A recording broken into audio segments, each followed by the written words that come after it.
Police on the ground combing through the informal settlements surrounding the Riverlea area. They are on a mission to stabilize that area as a search for undocumented residents is also underway. 20 people are said to have been arrested so far. This comes as a few days after 5 Zamazamas were killed in a shootout between the rival in the whole scene of illegal mining. Newzroom Afrika's Ziniko Mhlaba live for us in Riverlea. Ziniko, good morning to you. We see the picture you are beaming to us. Just explain, what are you showing us there? Is it the tools that the Zamazamas use in order to, I don't know, refine whatever it is that they find on the ground? Yeah, definitely. That's right, police. So law enforcement has descended here in the informal settlements in and around the Riverlea area. So we were made to believe that this is where most of the illegal Zamazamas are residing in. And of course, the cylinders that you see have been, taken out of these shacks. And there's some serious weapons such as that knife being thrown there. So police in informal settlement just to comb through it.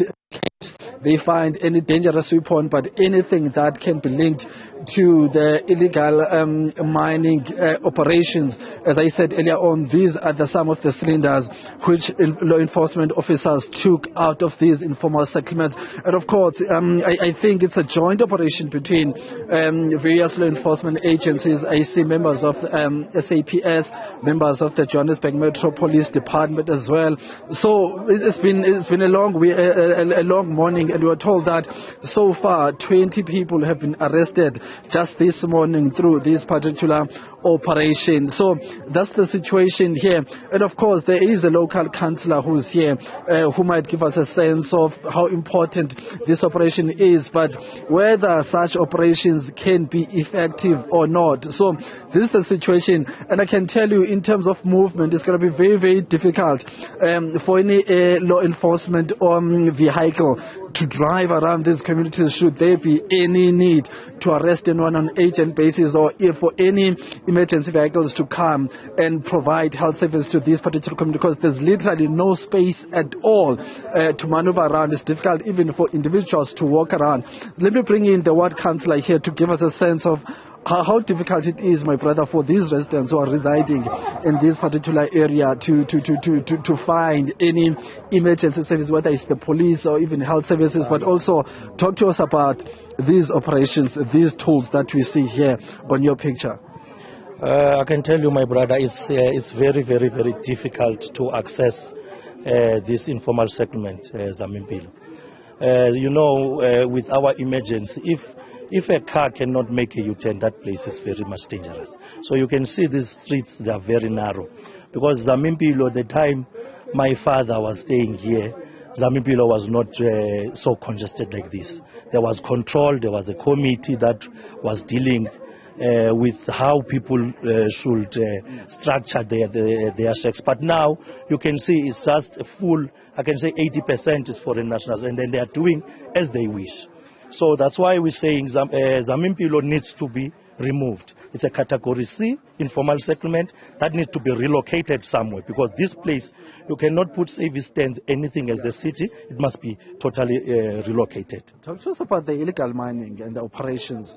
How are residents feeling about this, but also how is it affecting their daily lives? Because the weapons we see here are much concerning. They're very dangerous. So as a ward councillor, what have been the engagements with law enforcement authorities, and do you think operations such as these ones can bear any fruits going forward? Yes. We need these operations almost each and every day. That's why we're saying we needed that 24/7 security that was there, of which it was a red ant, but it was removed because of some political issues. But I don't want to go there. So we need such things, because if this operation now, it's here, and then immediately when they leave, everything is chaotic. The residents are living in fear. Some of the residents, they show me one of their shacks on these times when they are digging. When you are standing in a shack, you can feel that something is happening underneath. You can feel those dynamics, of which it's risky.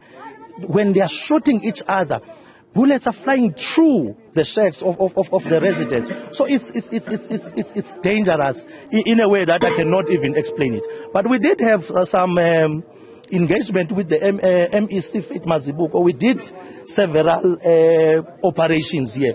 But as I'm telling you, immediately after operation, they go down.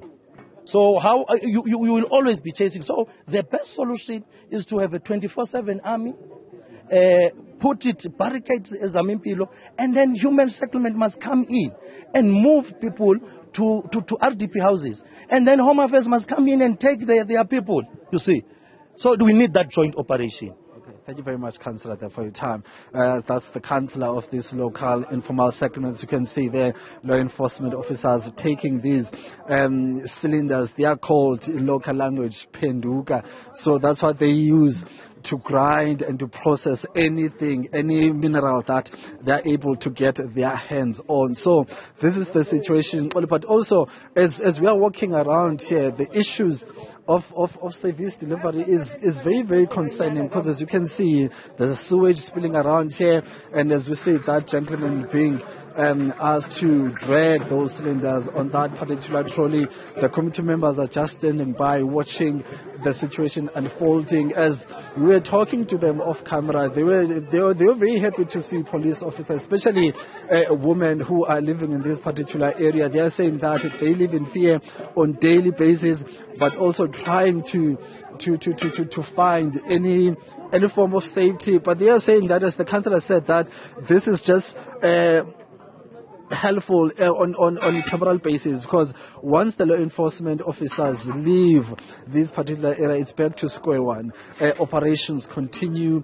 They start with their digging underground. As the councillor said, that if you are inside these shacks, whenever there's any form of digging taking place underground, a person who's inside the shack on top of the ground can feel the impact of the digging, and they are even fearing that one day they might actually be swallowed by those digging. But obviously we'll try then to get some comments from the female residents here who've been saying as well, some of them have been sexually abused by the illegal zamazamas there. However, we cannot verify that as accurate. So that's the situation here. Let's try to get the SAP as a spokesperson to get a sense of how big this operation is, but also how long will they be in this particular area. Ziniko Mhlaba, thank you very much for that update. And he makes reference to those tools and saying that they are reminding us, in fact, that they are called pendugas. And the first time I saw that was in Boksburg. Remember the gas leak not so long ago. 17 people in total killed as a direct result of a gas leak, and the assumption was that that gas leak came from the cylinders that are usually used by the illegal miners in order to refine whatever it is that they find underground. Police officers as well, they are on the scene. There was a struggle yesterday watching the news, them trying to round up the so-called Zamazama. So